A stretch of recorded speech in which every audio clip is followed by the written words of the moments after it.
What's up, everyone? The Badholic here with a statue review. But before we get started, I just wanted to let you guys know that we're on the road to 1,000 subscribers for our channel.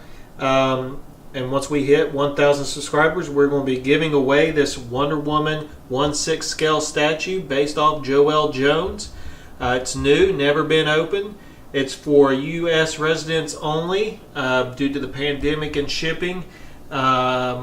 But yeah, once we hit 1,000 subscribers, we will be giving this away. So please give us a follow, let your family and friends know, and you may get a chance to win this brand new statue. But we're on to the Sideshow Scarecrow premium format statue. This is the exclusive edition. It's 1/4 scale, and it was just recently released.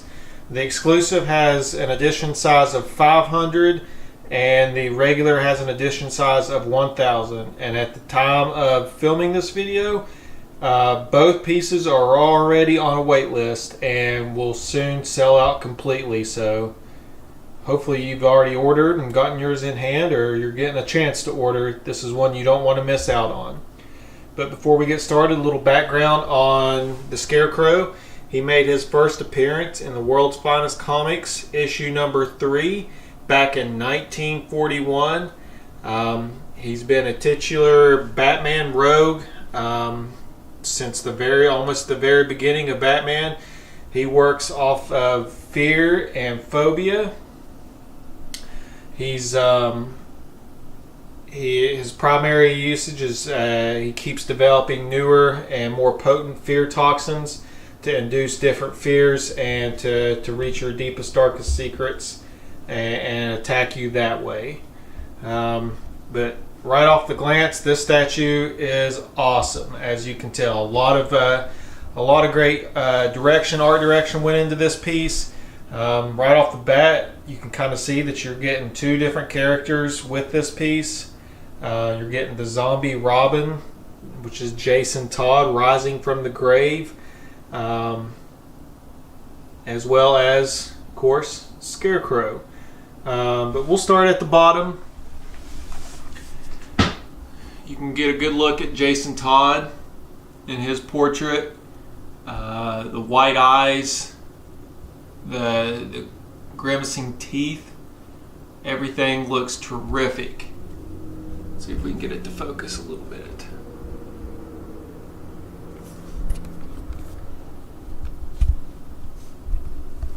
Guess not.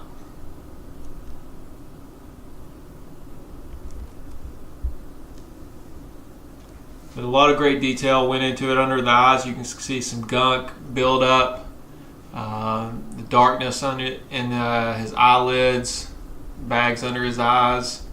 The teeth are all yellow, rotting. His mouth is all rotted out almost.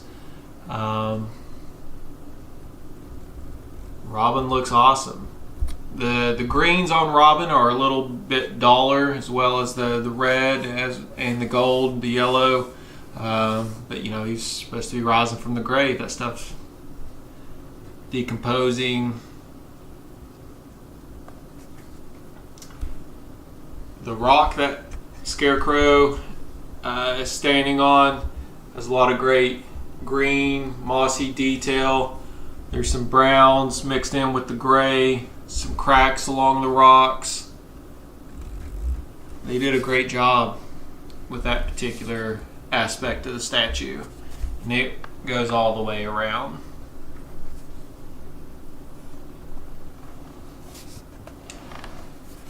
And then you can see the purple fear toxin gas, or gas coming up from the ground. The camera shows that it's pretty dark, but I mean, in person, it's really dark at the bottom of the bottom of the smoke. And as it starts to move up, you can see it kind of getting lighter as it's disappearing into the air.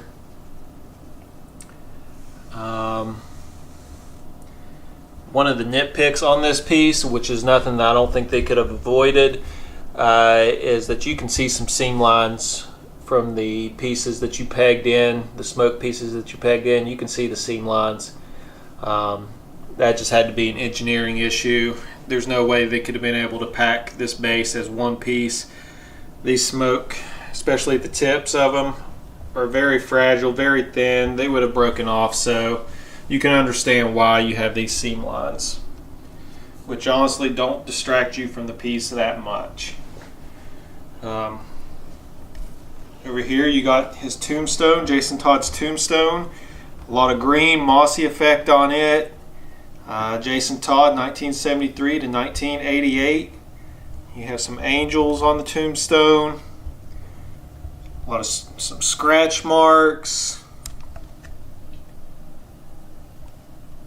right under his shoe. I mean, they went all out on this piece for sure.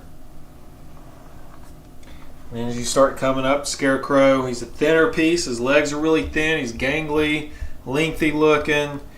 He's got his pants all torn. You can see it's kind of a brownish, grayish mix of his pants. His shoes with the belt buckle, long tip boots.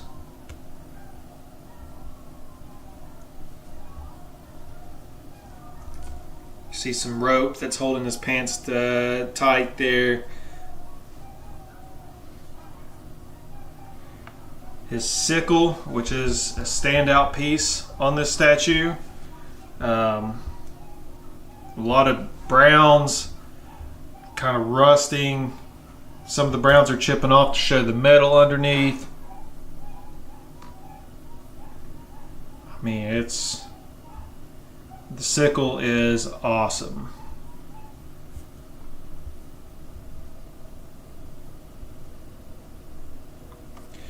And you can see his arm stretched out, his clothes torn off or held together by ropes. It's kind of like a purplish brown skin tone with some lighter black or green accents in the skin. Looks sick, gangly looking. His torso, his body, it's all brown, but the stitching is really nice.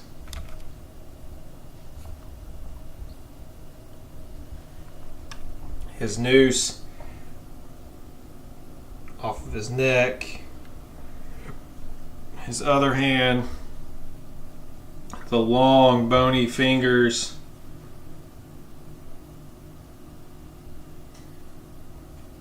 And his fully clothed arm. You can see the ripples in the shirt, the texture. And that's nice detail that they added that they could have skipped out on, since this is the back of the statue. Not a lot of people are going to see that, but really adds to the character. And this is his regular portrait. One of the key features on it that I really like is that you can see his teeth through the stitching of the mask. His teeth are done really well. His eyes are kind of an orangish white. Another critique on the piece that I've seen is that the shadows that the hat will cast underneath kind of makes it a little harder to see the portrait, but I like that. I think it kind of fits into the character a little bit more. You can see his hair looks like straw. Very thin pieces, but not a lot of great texture on it.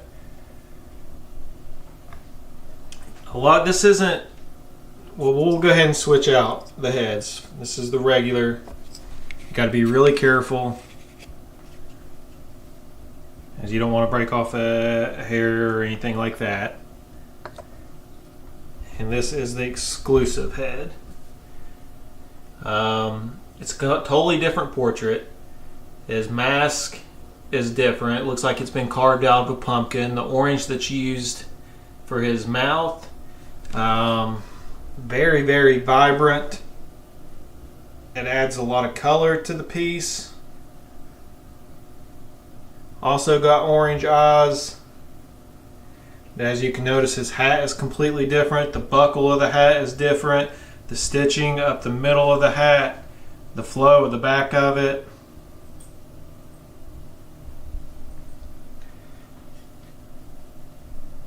I wouldn't say that this piece is exclusive or fail, though. I think either display, either portrait is a knockout. I normally don't switch out my parts too often. I normally find a portrait that I like and kind of stick with it. But with this piece, I can see myself leaving out both portraits and switching them out pretty often. I think they both tell just a different part of the story. Whereas the regular is just the regular Scarecrow head, and this one you can kind of tell is more of the nightmarish head. This is what you're going to see as you're on the fear toxin. Maybe this is what Batman sees once he's doused with it.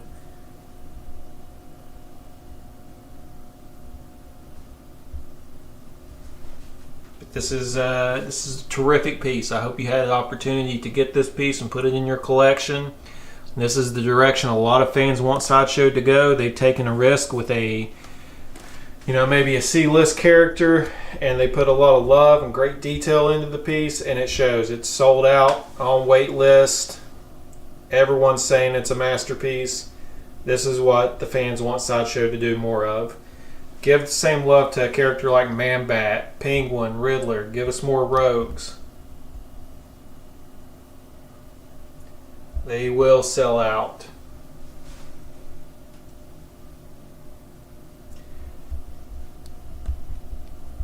He comes in at 24 inches tall. I didn't take the width of the base. It's a bigger base. Footprint's not too bad. He's very displayable.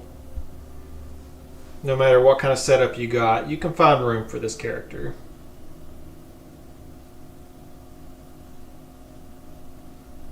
Yeah, let us know what you think. Let us know if you picked up this piece or if you're thinking about it.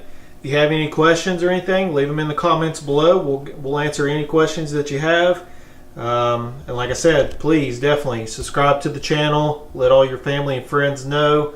We're going to have a sick giveaway once we hit 1,000 subscribers. We always have great content coming out on the channel from a lot of different members of the Comic Book Fiend Club. Statue unboxing, hot sauce comic reviews, hauls, comic hauls. We're talking about different topics in the community, all kinds of great content. But yeah, appreciate you guys giving the time to check this one out. Make sure to drop a like and a comment, and until next time, peace.